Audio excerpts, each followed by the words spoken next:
Guys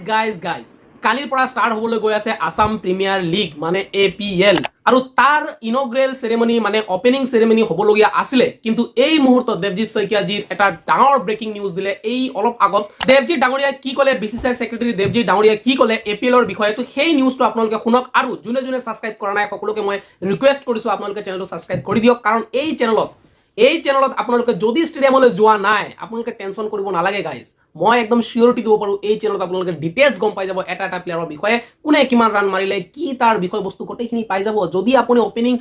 live যদি নাচায়ো তথাপিও tension নাই মোৰ এইটো চালে হ'ব তো আপোনালোকে সাবস্ক্ৰাইব কৰি থৈ দিয়ক এইখন চেনেলত এইটো চেনেলত নিজ ভাষা অসমীয়াত আপোনালোকে ডিটেইলছ পাই যাব তো সাবস্ক্ৰাইব কৰিব আৰু বেল আইকনটো দবাই থৈ দিয়ক বলক নিউজটো কি ক'লে মানে দেৱজিৎ শইকীয়াজী কি ক'লে আজিৰ এই ইণ্টাৰভিউটোত আজিৰ এই প্ৰেছ কনফাৰেন্সত মই কেইটামান মানে দুটা নিউজ দিম আপোনাক এটা APLৰ বিষয়ে আৰু আনটো হ'ল IPLৰ বিষয়ে ফাৰ্স্ট মই যদি APLৰ বিষয়ে ক'ব যাওঁ তো দেৱজিৎ শইকীয়াজী কি ক'লে দেৱজিৎ শইকীয়াজীয়ে ফাৰ্ষ্টতেই ক'লে যে অপেনিং চেৰেমনি যিটো আছিলে হ'বলগীয়া সেইটো কেনসেল হৈ গ'ল তাৰ মানে অপেনিং চেৰেমনি নহয় গাইজ কিয় নহয় মই হেতুলৈ আহি আছো মানে যোনে যোনে আশা কৰিছিলে ভাই এটা ডাঙৰ এটা প্ৰগ্ৰাম হ'ব অপেনিং প্ৰগ্ৰাম হ'ব যেহেতু ফাৰ্স্ট টাইম হ'বলৈ গৈ আছে অসমত APL আৰু সেই হিচাপত বহুত ডাঙৰ সিংগাৰ আহিব একচুয়ালি এইটো আহিল হয় হেতুৰ পুৰা প্ৰগ্ৰাম আছিলে কিন্তু হেতু কেনসেল হ'ল আৰু কিয় হ'ল হেতু মই আপোনালোকক জনাম অলপ ৰখি যাব সেকেন্ড তেখেতে ক'লে যে Assam premier league start from টুমৰো আৰু কালি 50 টকা টিকেট হ'ব কিন্তু কালিৰ পিছত যেকেটা খেল হ'ব সেইকেটা 20 টকা টিকেট প্ৰাইস থাকিব এটো আপোনালোকে জানে সেকেন্ড কি হৈছে জিঅ' হটষ্টাৰ আৰু ষ্টাৰ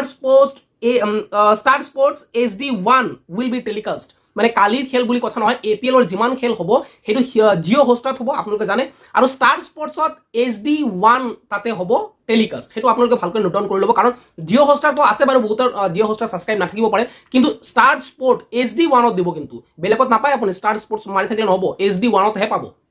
আৰু জিঅ' যাৰ আছে ইয়াতো টেনচনে নাই মোৰ হিচাপত সবৰে চাগে জিঅ' হটষ্টাৰ আছে তো তাতে চাব পাৰিব থাৰ্ড ক'লে কি তেখেতে সেইটো মেইন পইণ্ট সেইটোৱে Despite the flood situation, APL could not postpone for many reasons. মানে অসমত এই যে বানপানীৰ সমস্যা আপাৰ আসামত যেটো আছে হেতু কাৰণে আমি পোষ্টপন কৰিব নোৱাৰিলো খেলটো কিহৰ কাৰণে নোৱাৰিলো তেখেতে হেতু জনালে কিন্তু আমি ইনগ্ৰেল যেটো চেৰেমনি মানে ওপেনিং চেৰেমনি যেটো আছে হেতু আমি কেনসেল আমাৰ হাতত আছে তো হেতু আমি কেনসেল কৰি দিলো তো ভাই মেইন ৰিজন হেতু আছিল মানে বানপানীৰ সমস্যা যেটো হৈছে অসমত আপাৰ আসামত হেতুৰ কাৰণে মানে ভাই এই সময়ত মানুহে খেল চোৱা একচুয়ালি মানে হেতুত নাই মানুহৰ ইমান মানুহ মৰি আছে ভাই ইমান দুখত আছে মানুহবোৰ সো খেলটো একচুয়ালি কেনসেল হ'ব লাগিছিল কিন্তু কৰিব পৰা নাই BCCI সেক্ৰেটাৰী মানে দেৱজিৎ শইকীয়াজী হেতুৱে ক'লে যে আমি কিয় কৰিব পৰা নাই তেখেতে ক'লে যে আমি যদি আগষ্ট মাহত এইটো নাপাতো APL তেতিয়া হলে আমি এই বছৰ 2026 আমি কেনসেলে কৰিব লাগিব অহা বছৰ 2027 ত ভাবিব লাগিব আৰু এতিয়া আমি কেনসেল কৰিব নোৱাৰো আমি ইমানখিনি আগবাঢ়ি গলো জিঅ'ৰ লগত আমাৰ এটা টাইপ হৈ গ'ল জিঅ' আৰু বেলেগ টাইপ দিব নোৱাৰে বেলেগ এটা দিন মানে টাইম দিব নোৱাৰে ডেট দিব নোৱাৰে কাৰণ সিহঁতৰ সব বুক কৰা আছে আৰু তেখেতে এইটো জনালে যে এই আগষ্টৰ পৰা দিলীপ ট্ৰফি ষ্টাৰ্ট হৈ যাব ইৰানী ট্ৰফি ষ্টাৰ্ট হৈ যাব সৈয়দ মুস্তাক আলী ট্ৰফি ষ্টাৰ্ট হৈ যাব তাৰ পিছত ৰঞ্জি ট্ৰফি ষ্টাৰ্ট হৈ যাব তো এনেকুৱা কৰি অহা মাহৰ মানে অহা বছৰ মে মাহলৈকে আমাৰ হাতত কোনো টাইমে নাই যে আমি APL পাতিম আৰু সেই কাৰণে আমি APL টো পিছুৱাব নোৱাৰিলো জিঅ'ৰ লগত তেখেতে কথা পাতিলে ACA তৰংগ গগৈজী কথা পাতিলে আৰু তেখেতক জনাইছিলে যে আমি পোষ্টপন কৰিব পাৰিম নেকি কিন্তু সিহঁতে ক'লে আৰু ডেট নাই কাৰণ আমি ইমানখিনি আগবাঢ়ি গলো এতিয়া আমি মানে বস্তুখিনি পিছুৱাব নোৱাৰো তো বহুত কিবা কিবি প্ৰবলেম আছে যাৰ কাৰণে আমি পিছাব নোৱাৰিলো কিন্তু আমি ওপেনিং চেৰেমনি আমি পিছুৱাই দিলো কিন্তু আমি খেলখন সেই কাৰণে পিছাব নোৱাৰিলো মেচ মানে আমাৰ টুৰ্নামেণ্টটো সেই কাৰণে পিছুৱাব নোৱাৰিলো কাৰণখিনি তেখেতে কৈ দিলে তো হেতুৱে ভাই ইনগ্ৰেলটো নহয় ইনগ্ৰেলটো আমি মানে আমি চাবলৈ নাপাম কালি